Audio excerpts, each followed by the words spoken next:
The Challenge of the Yukon. On King, on you Malamute! The Wonder Dog King, swiftest and strongest of Eskimo lead dogs, blazes the trail through storm and snow for Sergeant Preston as he meets the Challenge of the Yukon.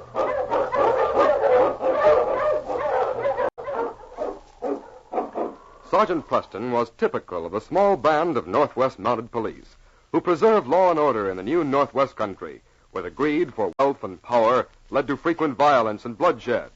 But in spite of the odds against them, Sergeant Preston and his Wonder Dog King met that challenge, and justice ruled triumphant.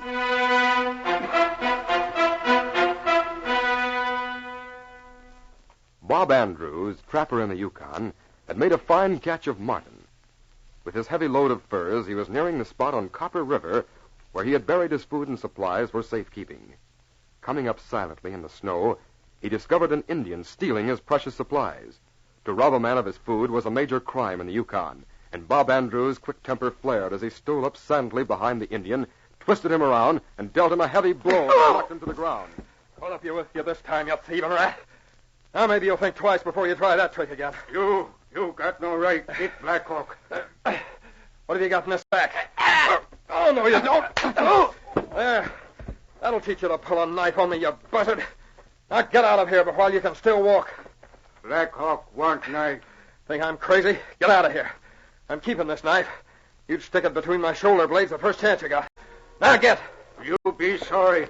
Black Hawk not forget.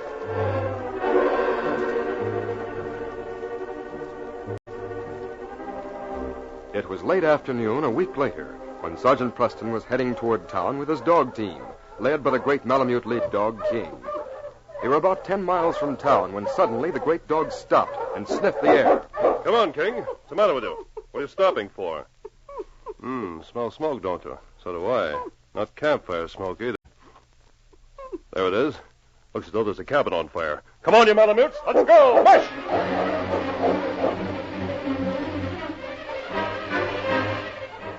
On you Malamutes!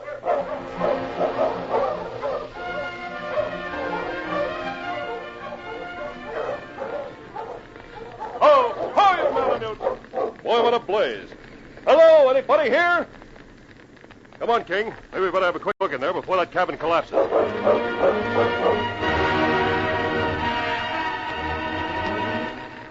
As Preston looked in the door, the fire cast a weird light in the interior of the small room. The roof of the cabin was about to cave in when suddenly Preston saw the figure of a woman lying on the floor, a gash in her forehead. As he rushed to take her from the cabin, he heard a cry. If I can just... Great heavens, a baby. King, get it, boy. They're on the floor. Get it quick, fella. Come on, King.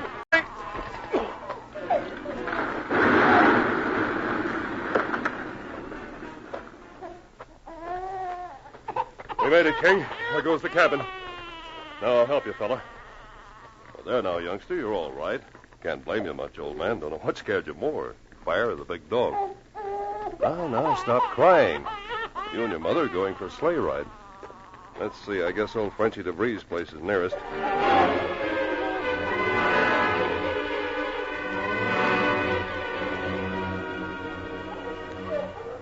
Ho, you Malamutes!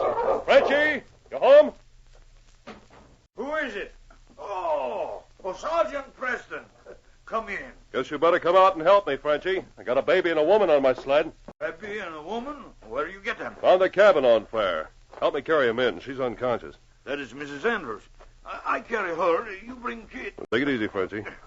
Come on, young fella. We're going in where it's warm. Yes, you can come too, King. Come along.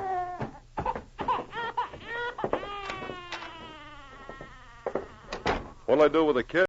Gosh, I don't know anything about babies. Hey, you stop yelling. You're okay. Put him on blanket on floor. He'll be all right. Now stop screaming. You're not hurt. There now. Now lie still while I have a look at your mother. You say this was Mrs. Andrews, Bob Andrews' wife? Oui, she come here 2 months ago. Get some water, Frenchie. It's Oui. a nasty crack on the head, but I think she'll be all right. Easy now. Here is water. She'll be conscious soon. All we can do is let her rest and be quiet. Where is Bob Andrews? He passed this morning on his way to town. He say he be back sometime tomorrow. I suppose he went in for supplies. Guess I better go after him. Mrs. Andrews will be all right. Just keep cool claws on her head and keep her quiet. Look, King is licking the kid's face. King, quit it. You'll scare him to death. Guess you're just as bad a nursemaid as I am. Come on, boy, we're going to town. See you later, Frenchie. Oui. I'll find Bob Andrews and bring him back.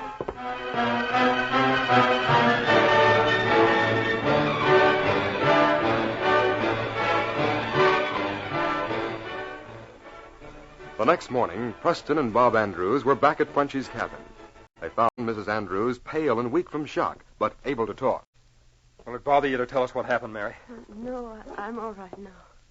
I can tell you. Is your head better? It hurts a little. I can't thank you enough, Sergeant, for saving the baby. No, don't bother about that. We want to hear what happened. It was that thieving Indian, wasn't it? Yes, it was an Indian. He came in while I was feeding the baby. He wanted money first. The dirty rat. I told him I had no money, and he threatened to kill me. I guess I lost my head a little. I put the baby down and rushed for the gun. He took it from me, and that's all I remember. Why, that rotten murdering weasel. That dirty coward. I shouldn't have tried to get the gun. I'll be able to pick up his trail from the cabin. Preston, I'm going with you. You'd better stay here, Bob. He tried to burn my wife and baby alive. I won't rest till he's caught. Oui, I see how he must feel. But your wife and baby. Frenchie will keep him here for me, won't you, Frenchie? I got 3 weeks' supplies on my sled out here. You take them, Frenchie. Sure, I watch out for them. I like baby around cabin. He is company for old man like me.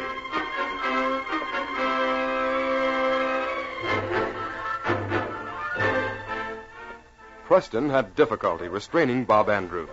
Young and hot-tempered, he wanted neither to eat nor sleep until he got his hands on Black Hawk. Over the frozen ground they raced. By sunset, they had reached the foot of the mountains, where Preston suddenly turned off the trail. On King! This way, fellas! Preston, we're leaving the trail. It leads this way. We're spending the night at Tom Kramer's cabin, Bob. About a half mile from here. Well, it ain't dark yet.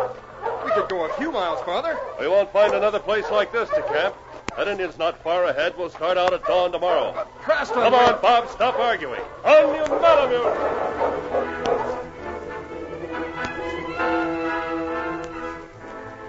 Oh, King!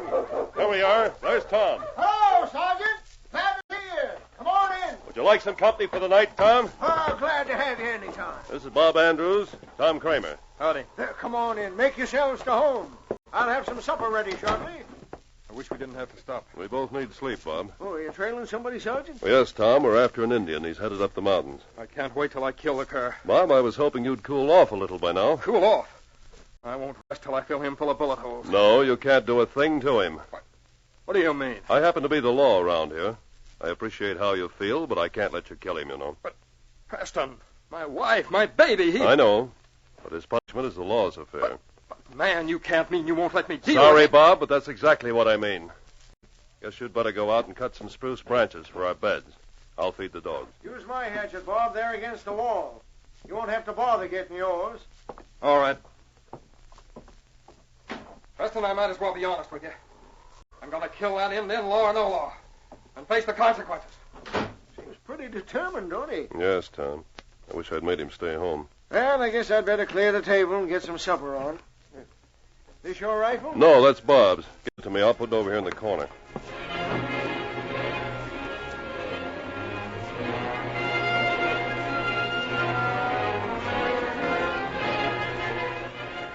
It was after midnight, and Bob Andrews lay wide-eyed on his bed in the cabin.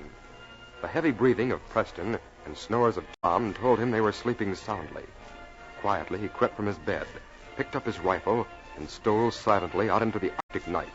The rising moon lighted his path as he headed back to the mountain trail. Preston awoke as early dawn was breaking.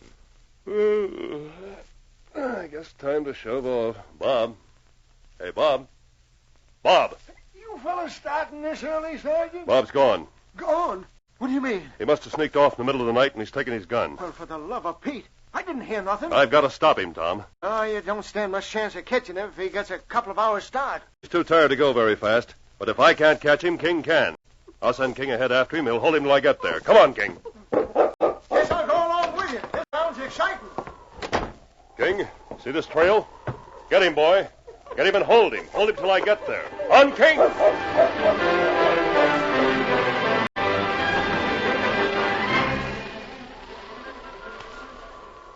Later that morning, Bob Andrews was plodding up the mountain slope.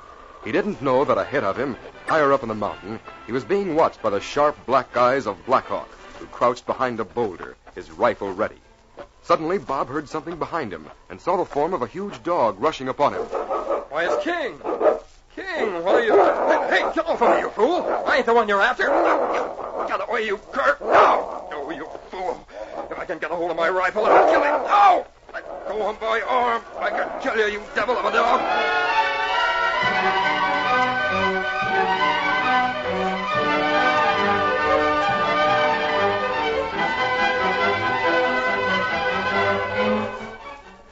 Further down the slope, Preston and Tom raced frantically up the trail. He can't be far ahead. King must have caught him by this time. I'm surprised we ain't found him by now. Hey, look! Way up the side ahead there. See that big rock? There's somebody behind there. There's somebody shooting. Tom, that's Black Hawk. He must be shooting at Bob. It sure is. We've got to hurry. Preston, stop, look. That rock and snow above Black Hawk. It's moving. Great Scott, those shots. They've started an avalanche.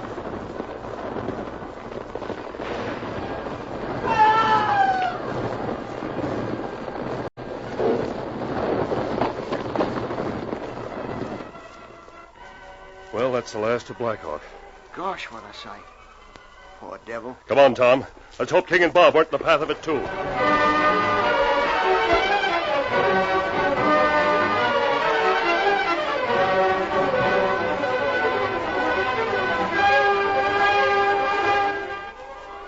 After what seemed hours to Preston of toiling up the steep trail, he heard a faint cry and came upon the half-buried figures of Bob and King. The great dog still crouched over Bob. Bob? King? Are you all right? Help. Help. Get me out of here. They're alive anyway. They went right in the path of it. Help, Preston. We're almost buried. Oh, don't worry, Bob. We'll have you out in a minute. King, boy, are you still alive? I think we can pull them out. Oh! You're safe. Oh. Can you stand? Yeah. I guess I'm just bruised. Here, hold on to me. King saved you a lot of injuries. Poor old fellow, you really had to take it this time. Come on, boy, let me look at you. Oh, no bones broken. Some bad cuts on his back. What's that blood on his neck from? Looks as if a bullet creased him. Gosh, you're sure lucky, Bob. He saved your life. Saved my life. I was almost killed on account of him. Oh. I got a shot that dirty end in, but this fool dog held me here. Wouldn't let me get my rifle. He thought I was the one he was supposed to catch. King was following orders, Bob. Orders? You mean you told him to hold me? Yes, he was told to hold you until I got here. You mean you were trying to save the life of that dirty redskin at the risk of mine? I was trying to save your life, Bob. It didn't occur to me that you'd sneak off last night the way you did. I knew you were planning to kill Black Hawk, so while you were out of the cabin last night, I took all the bullets out of your gun. My gun was empty? You'd have been quite helpless if you'd caught up with Black Hawk. As it was, thank heaven, nature took a hand in it. And nature did a pretty good job, too. He'll never harm anyone again. Come on, King, boy. We'll take it easy going down. Won't take long for those bruises to heal. Yes, we can rest now, boy. The looks of that heap of rubble at the bottom of the mountain. The case is closed.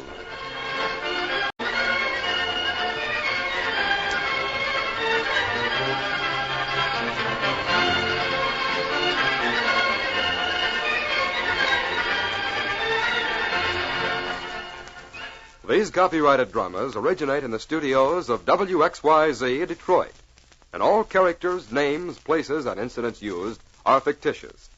They are sent to you each week at this same time and reach you from our transcription studios. Al Neal speaking. This is the Michigan Radio Network.